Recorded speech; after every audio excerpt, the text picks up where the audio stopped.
Kia ora koutou. This video is going to go through the first 4 trig graphs from page 2 of Mr Hurring's worksheet.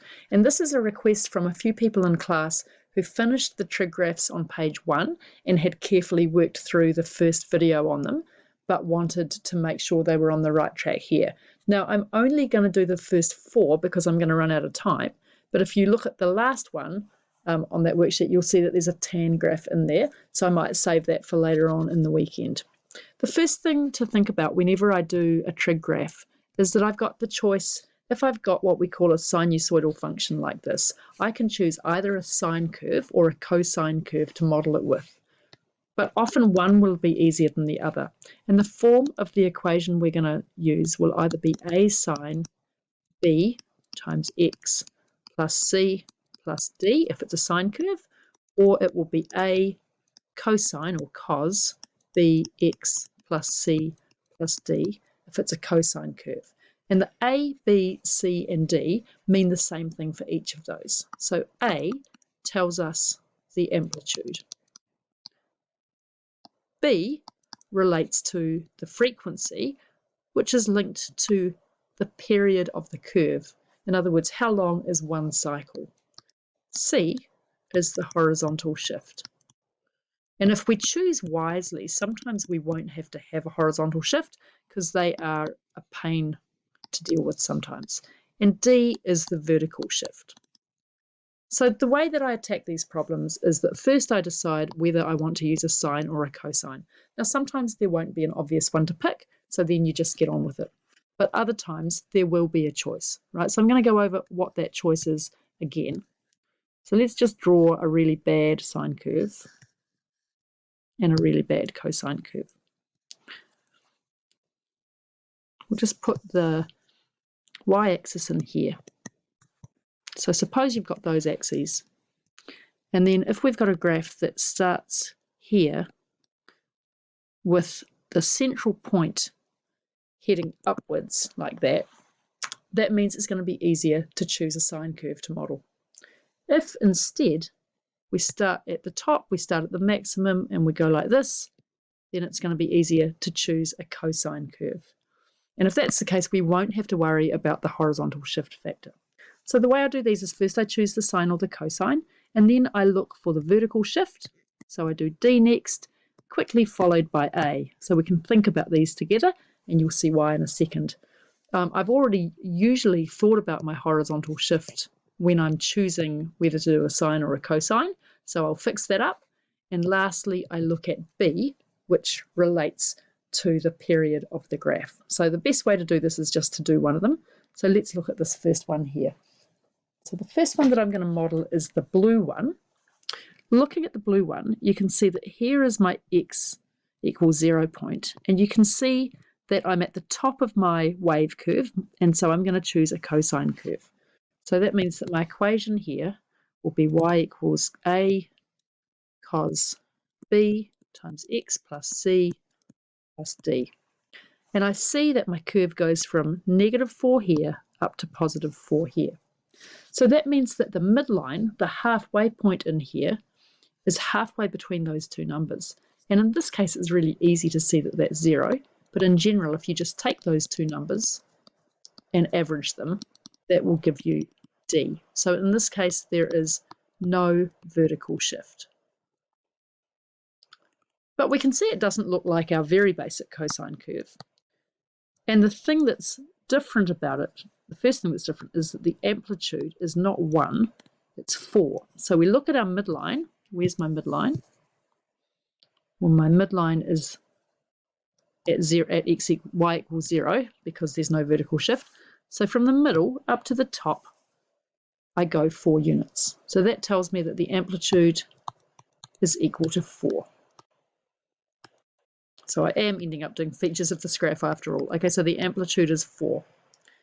So that's that done, that's that done. We can see that there's no horizontal shift. So that means that C is equal to 0, no horizontal shift. And the last thing we have to work out is what's the period of the graph. So to do that, I'm looking at how long it takes me to get for one full cycle.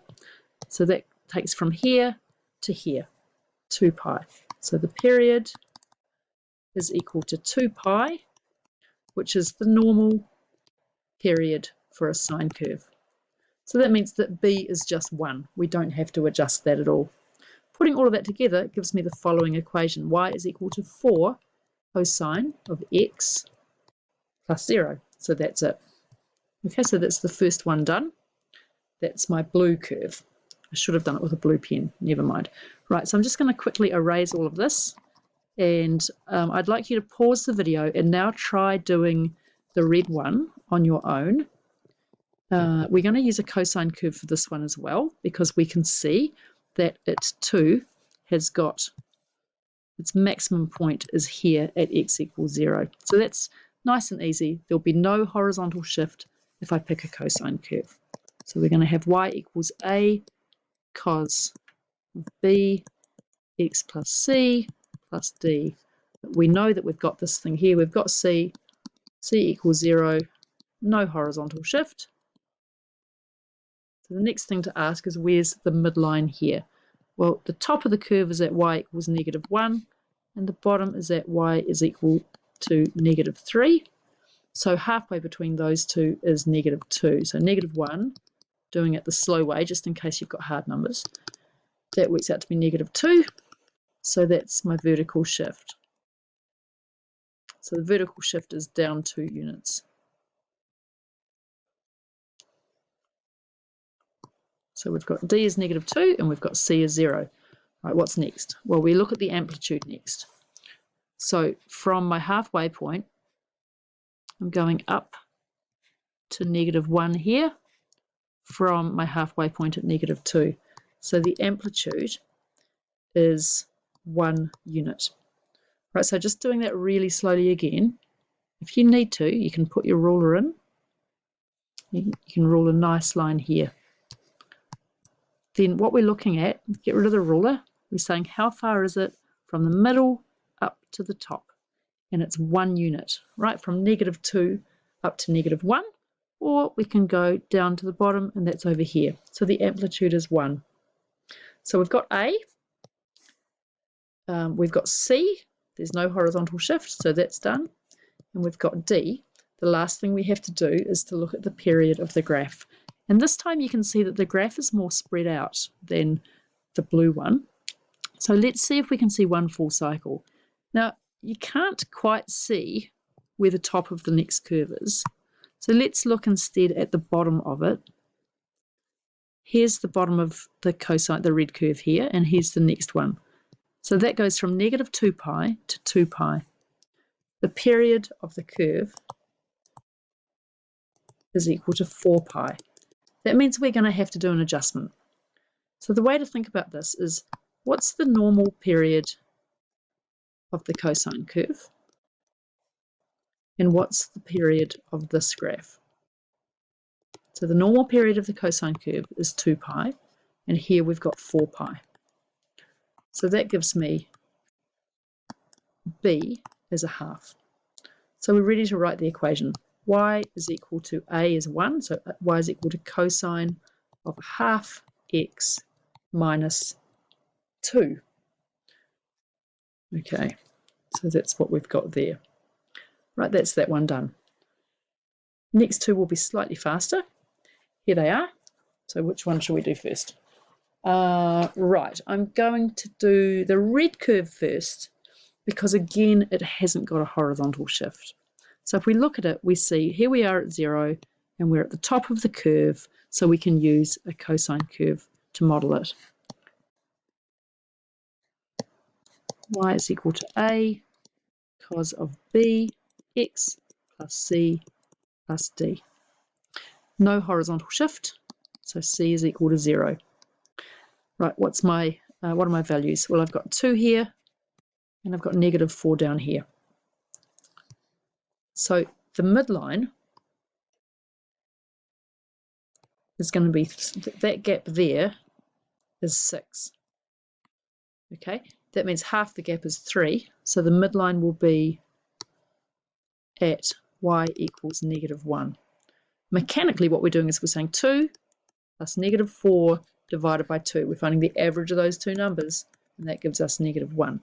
So D is at -1, we've got a vertical shift down of 1 unit. I'm not going to write that out, but that's a useful feature of that graph.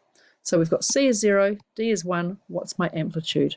Well, from -1, let's change pen colour, from -1 up to the top is 3 units.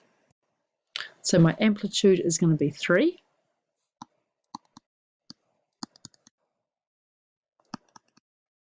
And the last thing I've got to work out is what the period of the graph is.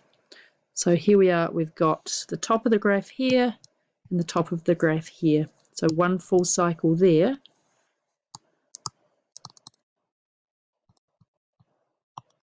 is pi. So B is equal to the normal cosine period over this one, which is 2 pi over 2. Sorry, 2 pi over pi, which gives me 2. Now that makes complete sense because we can think of this number as how many cycles of R1 can we fit in to 1 cosine. So we can think of it here as 2 lots of them squeeze into 1. That means that the equation will be y is equal to 3 cos of 2x minus 1. So that's the equation for the red graph. Now that leaves us with the blue graph, and I should just have time to talk about that. So you will have guessed by now that this is the one where we have a horizontal shift. There are other ways that you can model this, and it depends on whose class you're in, how you've been taught how to do this. You can do it with a negative cosine curve flipped upside down, but I find it easier to start thinking about horizontal shifts. So I need a horizontal shift because when I'm here at x equals 0, I'm not at the top of my hill, so I haven't got a cosine curve, and I'm also not at this point, which is my sine curve going up. Right, so that means that one way or the other, I'm going to need to do a horizontal shift. So what I've chosen to do here is to see where the top of the cosine curve is. So I could either go back this way or I could go out this way. It doesn't matter. The equation will look different, but it will generate exactly the same values going on forever in either direction. So the horizontal shift that I'm going to use here is pi units to the right. And I'm going to use a cosine curve to model it. So y is equal to a cos b x plus c plus d. So we're going to have a cos b x minus pi plus d. Let's take a look at what the amplitude is and what the midline is. Well, we can see that my midline is halfway between 0 and 4. Right, so d is equal to 2, and my amplitude is also going to equal 2. So we get y is equal to 2 cos something x minus pi, and we have to ask about the period of the function. But the period of the function here is fine because we can see there's the top of the function there, the top of the function there, and that's a gap of 2 pi. So there's no frequency change. So my final equation here is simply this. Now that looks really silly because I've left a gap for this bracket. So let's write it up properly. Y is equal to 2 cos of x minus pi plus 2. Okay, so we'll get rid of this one because it's not cleaned up.